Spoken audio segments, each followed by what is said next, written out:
Okay, तो हम आज फ्रॉनहोफर डिफ्रैक्शन जो 1 स्लिट एंड 2 स्लिट हम लोग डिस्कस कर चुके हैं। तो first slit and second slit में हमने एक डिफरेंस देखा था कि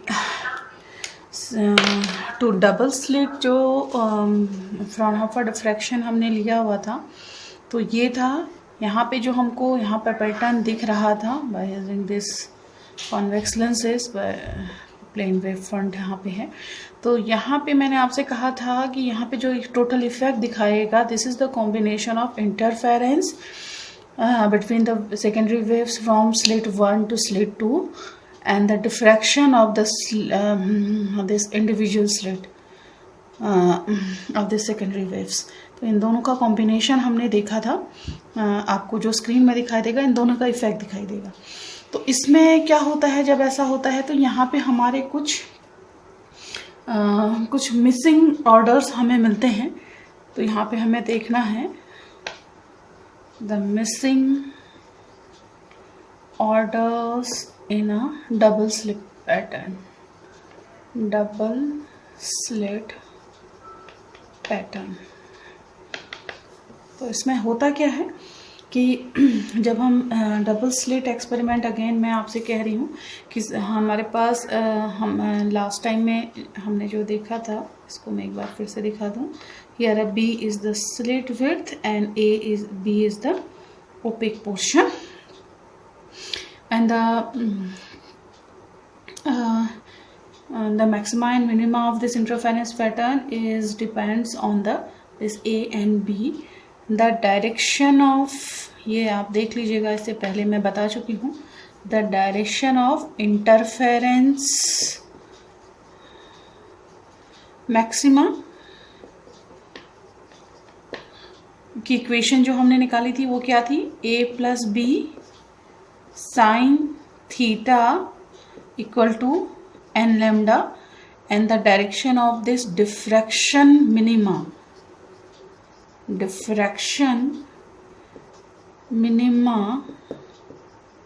is given by a sine theta equal to N lambda. ये दोनों देखिए, ये जैसे एक दूसरे के अपोजिट चलते हैं। पिछले बार हमने साइन फाई लिया था, तो यहाँ पे हम थोड़ा सा चेंज कर रहे हैं कि suppose we take the angle between these two, suppose we take and this integer is here P, और यहाँ पे हम कंडीशन ले रहे हैं कि सपोज हम ए और वी की वैल्यू हम इस तरह से ले रहे हैं कि ये एंगल भी दोनों का क्या रह रहा है, सेम, यानी कि सेम थीटा एंगल पे आपकी दोनों इक्वेशन साइमल्टेनियसली सेटिस्फाई हो रही हैं। ठीक है, तो ऐसी कंडीशन में क्या होता है कि the position of certain interference maxima and diffraction minima, ये दोनों आपस में सुपरपोज हो जाते हैं एक दूसरे के ऊपर। तो सुपर इम्पोज हो जाते हैं, तो होता क्या है कि यहाँ पे जो हमारा डिफ्रैक्शन इंटरफेरेंस मैक्सिमा है, ये क्या हो जाता है, मिस हो जाता है।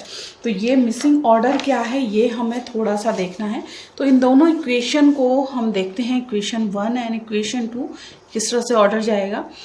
If I divide this equation, this means a plus B divided by a equal to here n upon p। ये आपका निकल के आ रहा है। Here lambda is the wavelength of this incident wave. तो कंडीशन हम लोग ले लेते हैं, if we take a equal to b, यानी कि दोनों की विड्थ आपकी क्या चल रही है, बराबर है। तो यहाँ से आपकी इक्वेशन क्या आ जाती है, this will be a 2a upon a equal to n upon p, या फिर आप कहें n equal to 2p। If p, I put p equal to 1, 2, 3, then n equal to, this is the 2, 4, 6. This means कि 2, 4, 6 interference maxima will be missing in this interference pattern. Okay, तो इस तरह से then अब आपको क्या मिलेगा, और ये इंटरफेरेंस मैक्सिमा कहाँ गए, this means there are 3 interference maxima is in the central deflection maxima के साथ वो मैच हो जाएंगे। ठीक है, यहाँ से मिस हो जाएगा। जो हम लोग ले गए थे द सेकेंडरी इंटरफेरेंस मैक्सिमा हम लोग ले रहे थे, वो आपका इसके साथ इंटरफेरेंस मिनिमा के साथ यहाँ पे मिस हो जा रहा है। अगेन दूसरी कंडीशन हम लोग लेते हैं when 2a equal to b, 2a equal to b, this means 3a upon a equal to n upon p, या फिर आप कह सकते हैं n equal to 3p। If we take p equal to 1 2 3, तो n आपका आ गया, this is 3 6 and 9। This means that interference maxima of order this 3 6 9 is missing in this diffraction pattern. Okay,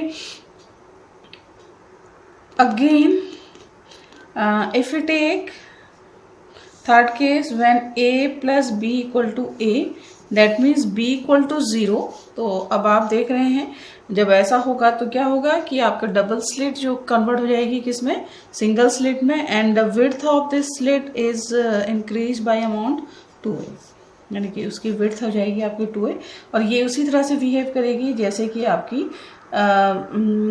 आपके जो सिंगल स्लिट आपकी behave कर रही थी। ठीक है, तो ये तो है द सम मिसिंग ऑर्डर। इसके बाद आपके इसमें देखिएगा डिफ्रैक्शन पैटर्न का मैथमेटिकल कैलकुलेशन जिस तरह से हमने सिंगल स्लिट के लिए किया था, उसी तरह से आप इसे डबल स्लिट के लिए भी कर सकते हैं। अब मैं यहाँ पे ले रही हूँ इसका लास्ट टॉपिक लगभग आपका है,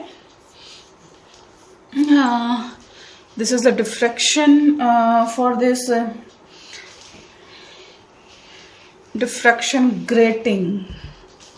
This is the plane diffraction grating.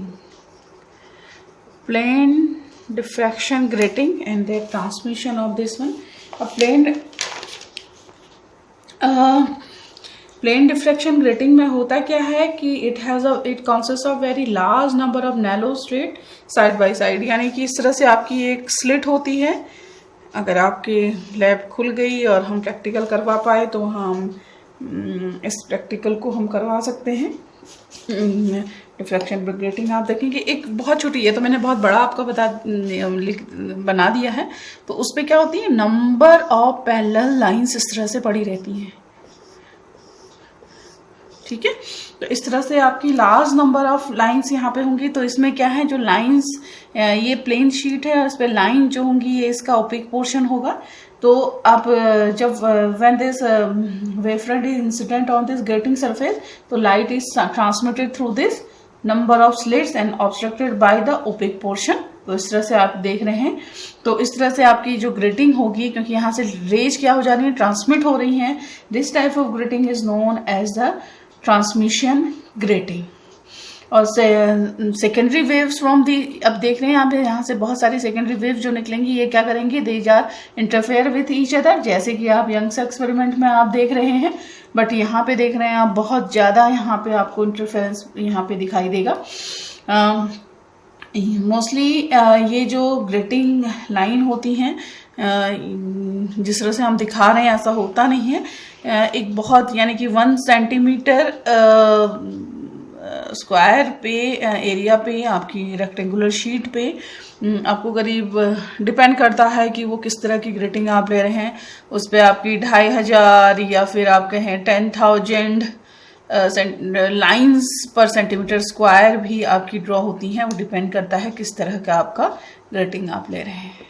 ठीक है, तो इस तरह की ग्रेटिंग आप कैसे बना सकते हैं, तो इसे जो हम होती हैं, जो ग्लास प्लेट होती हैं, उस पर डायमंड पॉइंट आपको पता है, वेरी जहाँ पे इस तरह का काम करना होता है, बहुत ही शार्प, हमको बहुत पतली सी लाइन खींचनी है, तो डायमंड हेड का हम लोग यहाँ पे करते हैं। तो उस डायमंड पॉइंट से क्या की जाती हैं, लाइन ड्रॉ की जाती हैं। तो जहाँ पे लाइन ड्रॉ होगी वहाँ पे आपको क्या मिलेगा, ओपेक पोर्शन मिलेगा, और दूसरा जो जहाँ पे नहीं है वो आपका ट्रांसपेरेंट होगा।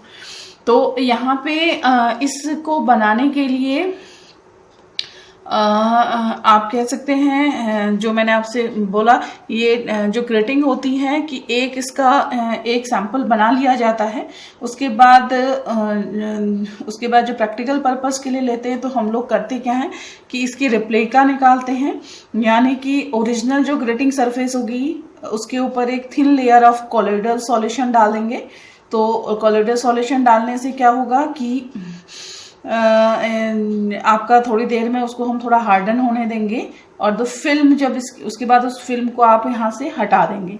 तो फिल्म हटा देंगे तो उसके बाद आप क्या करेंगे, उस पतली सी फिल्म को, यानी कि वो जहाँ पे हमने डायमंड हेड कर रखा है वहाँ पे थोड़ा दोनों पोर्शन पे आपकी हट जाएगी। तो उस फिल्म को हम लोग 2 ग्लास प्लेट के ऊपर रख लेंगे, उसके बीच में इसे रख लेंगे 2 ग्लास प्लेट में। तो ये आपकी क्या बन जाती है, डिफ्रैक्शन ग्रेटिंग। तो यहाँ पे ये आपका एक ट्रांसमिशन ग्रेटिंग की तरह सर्व करेगा, और large number of this replica आपके यहाँ पे निकलते रहेंगे। ठीक है, हाँ। तो ये आपका डिफ्रैक्शन ग्रेटिंग का